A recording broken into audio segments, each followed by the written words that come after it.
I left the United States, and then I went on years later to actually give up U.S. citizenship because U.S. citizens have a lot of requirements. It's not just taxes, there's a lot of requirements that come with being a U.S. citizen that Canadians, for example, don't have. I have a friend, he grew up in the deep south in the U.S., he's gay.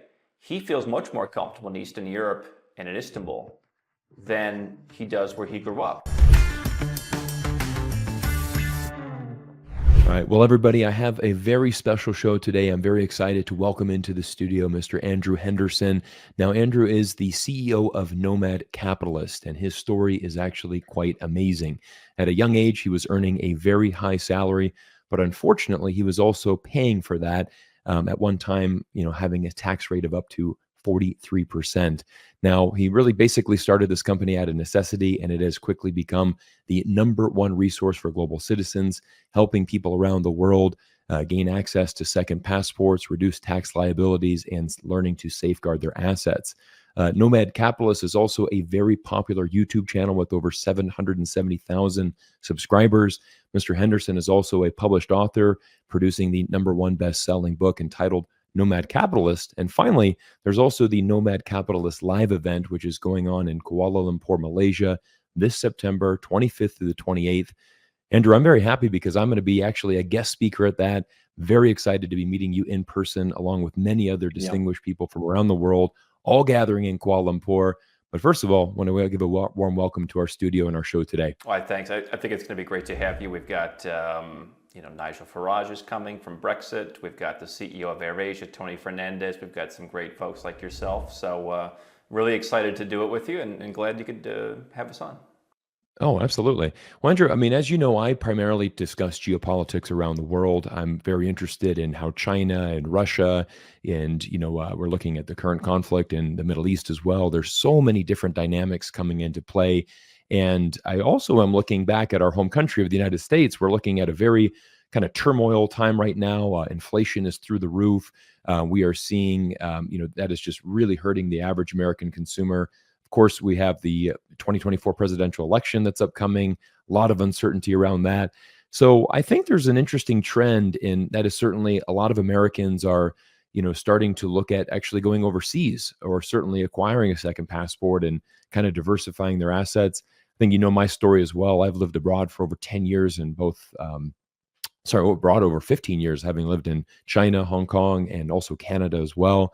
But I want to talk about you, looking back, what are the key factors that influence your decision to leave the United States and pursue a life abroad? I left the United States, and then I went on years later to actually give up U.S. citizenship because U.S. citizens have a lot of requirements. It's not just taxes, there's a lot of requirements that come with being a U.S. citizen that Canadians, for example, don't have.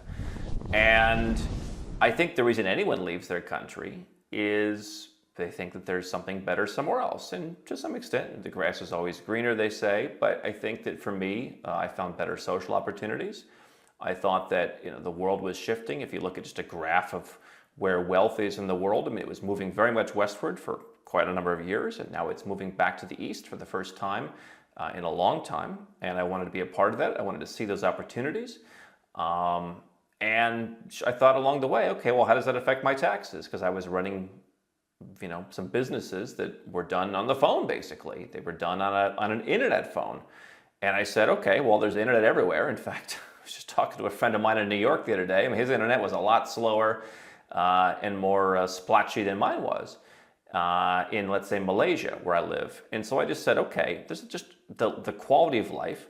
The cost of living, that's not as much of a factor for me anymore, but way back in the day, that was something. You can make your dollars go a lot further. The cost of living, the quality of life is better in other countries.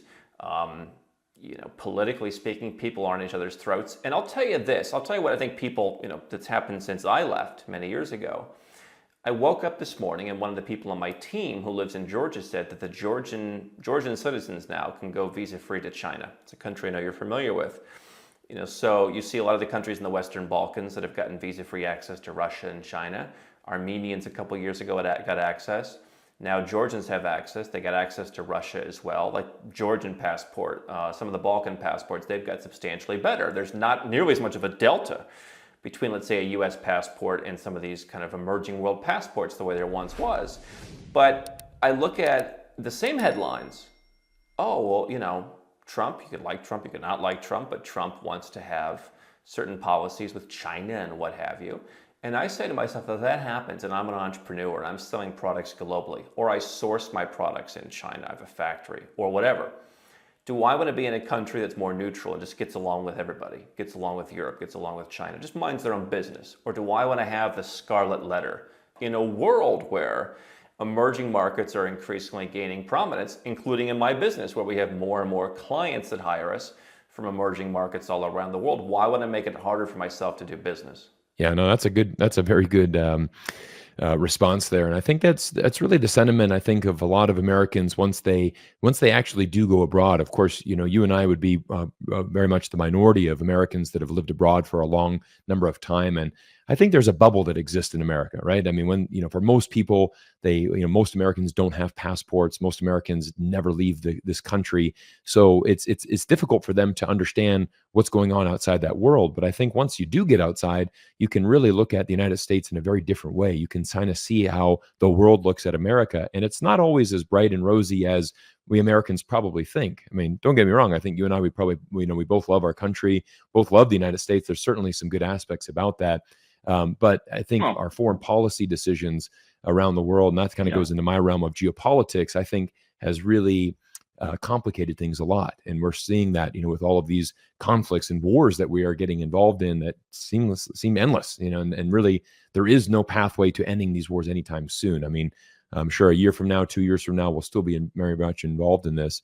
Let's kind of continue this thread though.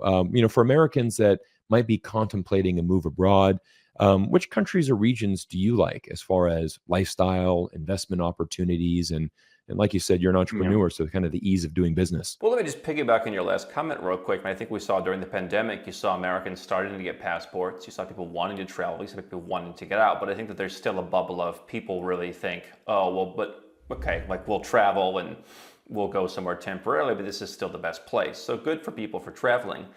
But the story I've been telling is I met one of my bankers, the private bank based in Singapore, come to a dinner where I live in Kuala Lumpur. I live there part of the year. And I said, confirm my suspicion. You'd rather have a wealthy Vietnamese or Indonesian client than a wealthy American or German client. She said, absolutely. There's far less regulatory burden. We understand them more. We could care less where your money comes from. And we have clients from some of those emerging Asian countries, emerging Latin American countries. They have $100 million. They have $200 million.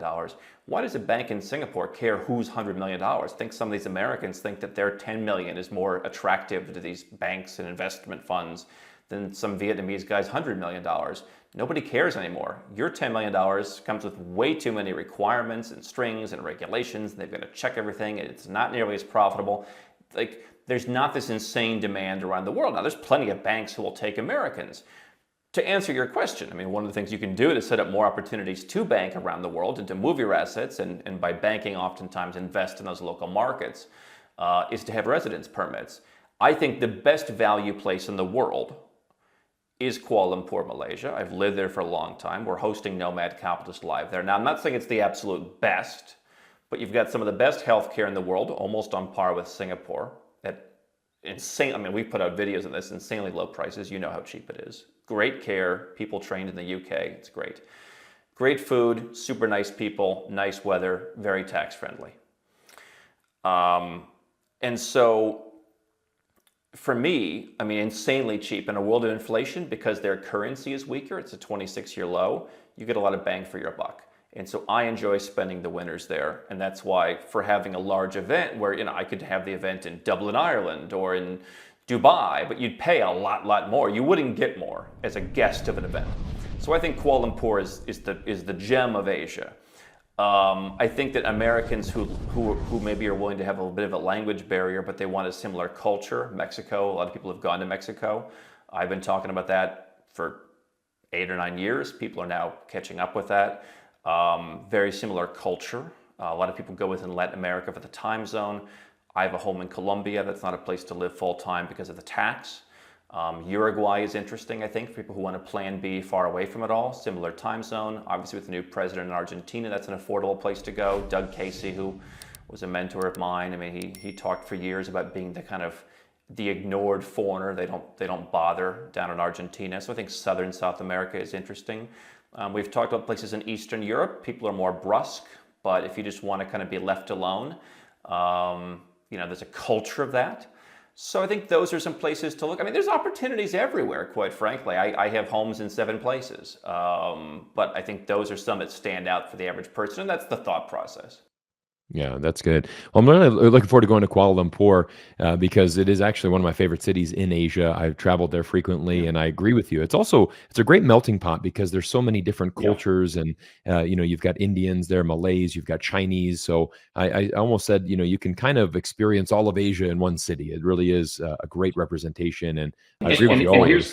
Here's one misconception Americans still have. They say it about Istanbul, where I stop in occasionally. They say it about Kuala Lumpur. Oh, it's a Muslim country. What you don't understand, okay, listen, maybe in Saudi Arabia, well, we had a guy who spoke last year, Zubi spoke. He grew up in Saudi Arabia before any of the recent reforms. He said it's not what you think it is. That's his opinion. But maybe that place is a bit more strict.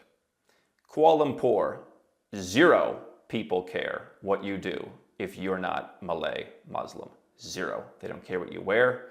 They don't care who you love.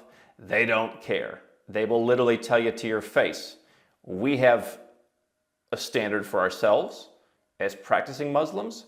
What you do is your relationship with whatever God you want to have in your life. And I think it's a great misunderstanding. And you'll see, to your point, you'll see people who are Malaysian Chinese, Malaysian Indian, who are expats from all over the world. They don't dress to the Muslim standard. They drink alcohol. Nobody cares. Right. Yeah, I found the same way. I actually went to Turkey in November for the first time, and I've had a very similar experience. It's certainly a Muslim country, and a lot of Americans. Actually, when I told my friends I was going there, they were like, "Wow, are you going to be safe over there?" And you couldn't. It was fantastic. I had a wonderful visit. It was a great experience in Turkey, and I mean, even for most Turks, that they they're very open, very very progressive, and it's fantastic, fantastic city, fantastic country. And the places where you're going to go, by the way, sorry to hear, the places that you're going to go are going to match. I have a friend, he grew up in the deep south in the US, he's gay. He feels much more comfortable in Eastern Europe and in Istanbul than he does where he grew up. Now, maybe he would feel a little bit more comfortable in New York than in Istanbul, but in my neighborhood in Istanbul, I mean, it's pretty much the same as New York. So, listen, there's people who live in Boston who are paying a lot of money in taxes. They would be better off moving to Ireland, being non-doms for tax purposes, lowering their tax bill to 10% on the US side, and they probably have a similar culture rather than moving to Dallas, Texas, right? But we don't make that correlation.